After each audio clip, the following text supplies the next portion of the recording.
नमस्कार। आज हम सारणिक चैप्टर में कुछ ऐसे कंटेंट पढ़ेंगे। ये सीक्वेंस है। आज हम सीक्वेंस से नहीं चलेंगे। आज हम एक टॉपिक है जिसमें एरिया फाइंड करना होता है। किसी भी ट्राइंगल का एरिया, किसी भी क्वाड्रेटरल का एरिया।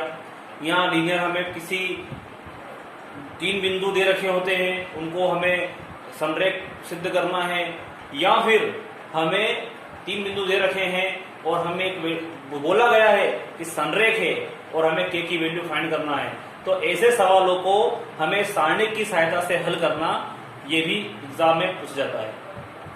कल मुख्यमंत्री जी ने घोषणा की है कि 8 जून से 16 जून तक हमारे पेपर 12th वालों के पेपर होने वाले हैं। तो ये वीडियो मैं जो वीडियो बनाऊंगा वो फ्रेशर के लिए भी इम्पोर्टेंट रहेगा और जो लोग एग्जाम की तैयारी कर रहे हैं उनके लिए भी इम्पोर्टेंट होना चाहिए। तो आप लोग फ्रेशर के साथ जो लोग तैयारी कर रहे हैं एग्जाम की, वे लोग भी आप कमेंट के द्वारा जो चैप्टर आपको समझ में नहीं आता है तो आपके लिए स्पेशली वो चैप्टर आपको प्रोवाइड किया जाएगा। तो आज का जो हमारा टॉपिक है हम उसको और बात करते हैं। हम यहाँ पे एरिया ऑफ ट्राइंगल कैसे निकालते हैं सारणिक की सहायता से, वो हम पढ़ रहे हैं। तो हम कैसे निकालते हैं, बड़ा इजी है। एरिया ऑफ ट्राइंगल का जो फॉर्मूला है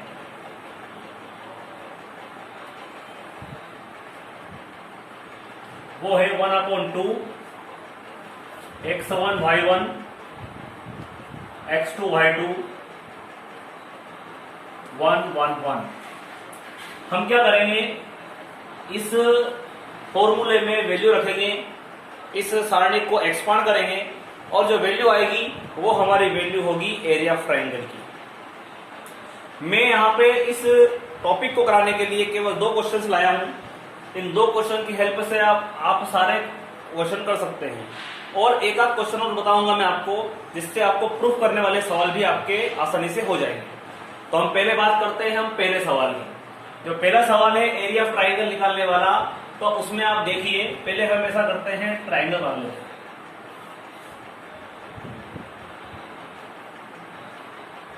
ठीक है, इसमें ए दे रखा है क्या 3 8, बी हमारा जो पॉइंट दे रखा है -4 2, सी दे रखा है वो दे रखा है 5 1। तो ये हमारा जो हो गया, ये हो गया x1 y1, ये जो हुआ है ये x2 y2, ये जो पॉइंट है वो है हमारा x3 y3 अपन ने सपोज कर लिया। आपको सबसे पहले लिखना है गिवन पॉइंट्स, आपको ये ए बी सी करके लिख देना है। फिर उसके बाद हमें फाइंड आउट करना है एरिया ऑफ ट्राइंगल। फिर सॉल्यूशन करते हैं। सॉल्यूशन करेंगे, डायरेक्ट हम लगाएंगे फॉर्मूला एरिया ऑफ ट्राइंगल का। डायरेक्ट हम सॉल्यूशन करते हैं। एरिया ऑफ ट्राइंगल एबीसी क्या होता है, 1/2 x1 y1 x2 y2 x3 y3। अब यहाँ पे हम वैल्यू पुट करते हैं। क्या आएगा देखिए आप, 1/2 x1 y1, x1 कौन है यहाँ पर 3 8, x2 y2 क्या है हमारा, ये है -4 and 2, और x3 y3 इज 5 1।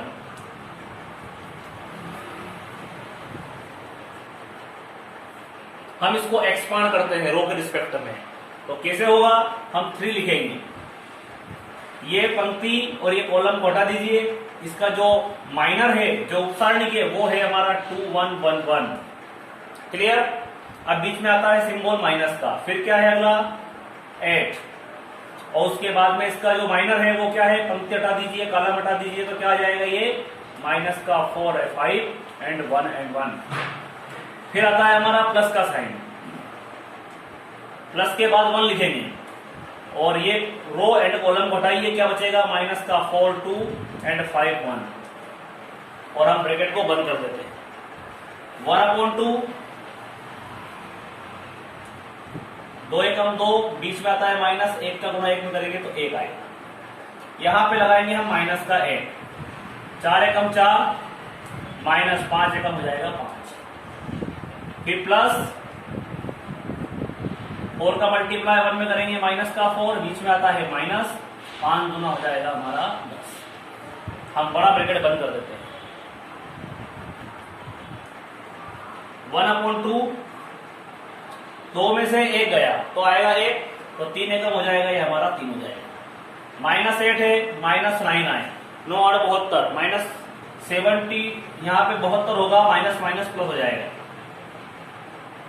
माइनस का 4 माइनस का 10 तो माइनस का 14, मल्टीप्लाई करेंगे +1 में तो माइनस का 14 आएगा। अब यहां पे क्या करते हैं, 72 में हम 3 को प्लस करेंगे तो ये आएगा 75, माइनस का 14।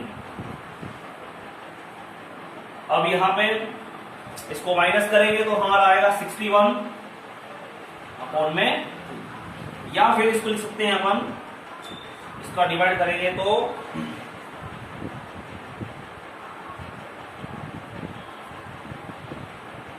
30 and 1/2 स्क्वायर यूनिट, क्योंकि एरिया हमेशा स्क्वायर में आता है, और यूनिट मीन्स जो भी यूनिट होगी इसकी, सेंटीमीटर किलोमीटर, अभी आप कुछ दी नहीं है तो हमने यूनिट लिखा है, वर्ग इकाई जिसे हिंदी में हम बोलते हैं। तो यह हुआ हमारा पहला क्वेश्चन। हमारा अगला जो क्वेश्चन है वो है 32 K2 8 तीनों पॉइंट क्या है, कोलिनियर है, and find the value of के, हमें के की वैल्यू हमको फाइंड करना है। तो क्या होगा, हम एक कोलिनियर मतलब एक लाइन में है, तो हम एक लाइन खींचेंगे, ए, ये बी और ये सी को हम शो कर देंगे। उसके बाद जो ए पॉइंट है वो है हमारा 32, जो बी वाला पॉइंट है वो है हमारा K2, और जो सी वाला पॉइंट है वो है हमारा 8। ये वाले हमें पॉइंट गिवन दैट में हमको लिखना है। फिर लिखेंगे हम, अगर कोई मान लो कि तीनों पॉइंट अगर कोलिनियर है तो इनका एरिया क्या होगा। मान लो 3 पॉइंट अगर है, अगर वो तीनों डिस्ट्रिक्ट मतलब एक वो लाइन में नहीं है, उनकी जो वो अलग अलग है, तो उनका कुछ ना कुछ एरिया तो होगा। और अगर तीनों कोलिनियर होते हैं तो उनका एरिया क्या होता है, ऑलवेज 0 होता है। तो यहां पे लिखेंगे, if point will be collinear, if point will be collinear, then area of triangle equal to 0। यदि बिंदु संरेख होंगे, यदि यहां लिखना है, यदि बिंदु संरेख होंगे, कब होंगे, तब क्या होगा, एरिया ऑफ ट्राइंगल, त्रिभुज का जो क्षेत्रफल है वो हो जाएगा हमारा 0। तो त्रिभुज का क्षेत्रफल क्या है हमारा, वो फॉर्मूला जो लिखा रहा है वो लिख देते हैं।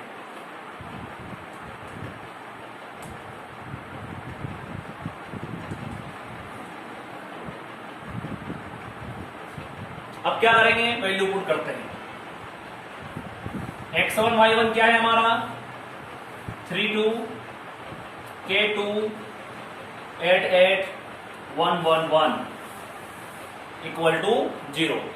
अब ये 2 अपॉन में है, अगर इसके उधर जाएगा तो ये मल्टीप्लाई में पहुंचेगा तो ये 0 हो जाएगा, तो ये 2 डायरेक्ट 0 हो जाएगा। अब ये एक्सपांड करते हैं अपन रो के रिस्पेक्ट में, तो क्या होगा, 3 लिखेंगे, रो हटाओ कॉलम हटाओ, क्या बचेगा, ये बचेगा, डायरेक्टली मल्टीप्लाई कर देते हैं। 2 1 जा 2, बीच में आएगा माइनस, 8 एकम 8, बीच में आता है माइनस, क्या है, फिर 2 है। फिर क्या करेंगे, रो हटाएंगे कॉलम हटाएंगे, के का मल्टीप्लाई 1 में, के बीच में आएगा माइनस, और 8 का मल्टीप्लाई 1 में करेंगे तो आ जाएगा हमारा 8। उसके बाद +1, रो हटाइए और कॉलम हटाइए, क्या बचेगा, इसका मल्टीप्लाई 8 के हो जाएगा ये, और माइनस लगाएंगे बीच में, 8 दूना हो जाएगा हमारा 16, इक्वल टू हो जाएगा 0। अब आप 8 में से 2 जाएगा तो बचेगा हमारा माइनस का 6, माइनस 6 का गुना अगर 3 में करेंगे तो 6 × 18, -2 का के में करेंगे माइनस का 2 के, -2 का -8 में करेंगे प्लस का 16, 1 का 8 के में करेंगे प्लस का 8 के, और 1 का 16 में करेंगे माइनस का 16, इक्वल टू हो जाएगा 0। अब उसके बाद के वाले टर्म कौन से हैं, एक देखो 16 है प्लस का, 16 है माइनस का, अब ये 8 के और ये माइनस का 2 के, तो ये हो जाएगा हमारा 6 के। उसके बाद में -18 उधर जाएगा, काय का हो जाएगा, ये प्लस का हो जाएगा। ये 6 इंटू में का टेन पूछेगा, और के की वैल्यू क्या आ गई हमारी 3। तो ये के बराबर आ गया हमारा 3 आ गया। हमारा नेक्स्ट सम है, यदि A0, B0, B and PQ are collinear, अगर बिंदु A0, 0B और PQ क्या है, संरेख है। बिंदु दे रखे हैं, हमको दिया है कि तीनों बिंदु संरेख है, तो हमें सिद्ध करना है, prove that P upon A plus Q upon B is equal to 1। तो बड़ा इजी है, जैसा हमने पहला किया था वैसे ही करना है। और अगर यहाँ पे एक और बात है, आगे जो सम आएंगे आपको, तो इस साइड के जो सवाल है आप एक एक सवाल कर लोगे आप। इसमें क्या करेंगे कि वो दे दिए जाएंगे, 3 पॉइंट देंगे और बोलेंगे P देंगे या K देंगे, कुछ भी देंगे, और दे देंगे एरिया ऑफ ट्राइंगल 35 है, 35 है। तो क्या करना है, आपको एरिया ऑफ ट्राइंगल का फॉर्मूला लगाना है। उस एरिया ऑफ ट्राइंगल के स्थान पे लिखना है 35, और फॉर्मूले में जो पॉइंट्स दिए हैं वो पॉइंट्स लगाना है। उसको सोल्व करोगे आप तो आपका आंसर आ जाएगा। और अगर क्वेश्चन में अगर कोलिनियर दिया होता है तो कोलिनियर के लिए हम एरिया ऑफ ट्राइंगल को 0 करते हैं। अब यहाँ पे पॉइंट्स में साफ साफ दे रखा है क्वेश्चन में कि द पॉइंट्स क्या है, कोलिनियर है। तो क्या करेंगे यार, यहां पे हम करेंगे, लिखे लाइन लिखेंगे वही जो पहले लिखी थी अपन ने।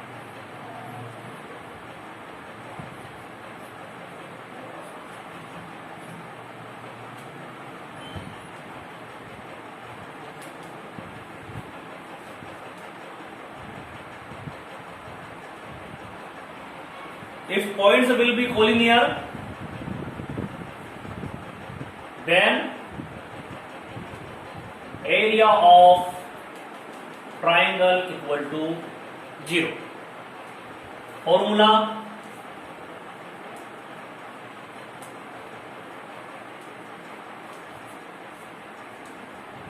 वन अपॉन 2 है, यहाँ 2 अपॉन में है, मल्टीप्लाई में जाएगा 0 हो जाएगा। अगली स्टेप में हम 2 को नहीं लिखेंगे 1 अपॉन 2, क्योंकि वो 0 हो गया है। अब क्या करेंगे, वैल्यू रखते हैं। वैल्यू क्या है, ये x1 y1 क्या है हमारा, A0।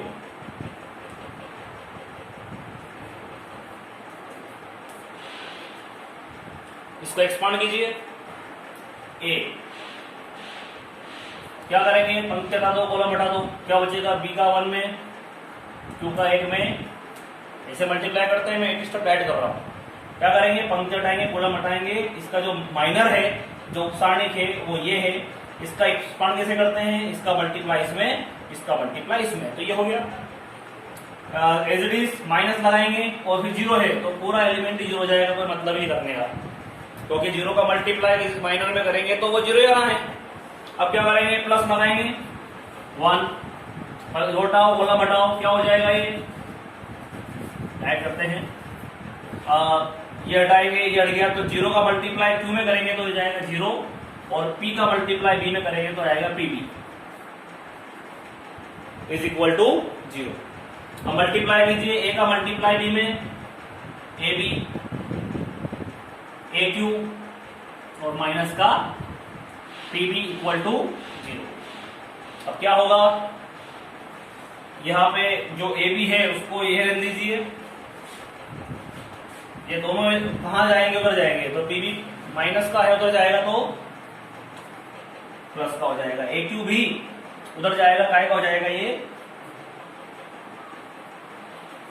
प्लस का हो जाएगा। यहां तो आप कर सकते हो, यहां हमको 1 प्रूव करना है, तो ये AB के इनटू में 1 है, AB बटे में जाएगा, दोनों के बटे में पहुंचेगा, कटेगा। यहाँ पे डायरेक्ट लिख दीजिए dividing AB on both side, dividing AB on both side, दोनों पक्षों में AB का भाग देने पर। तो क्या होगा,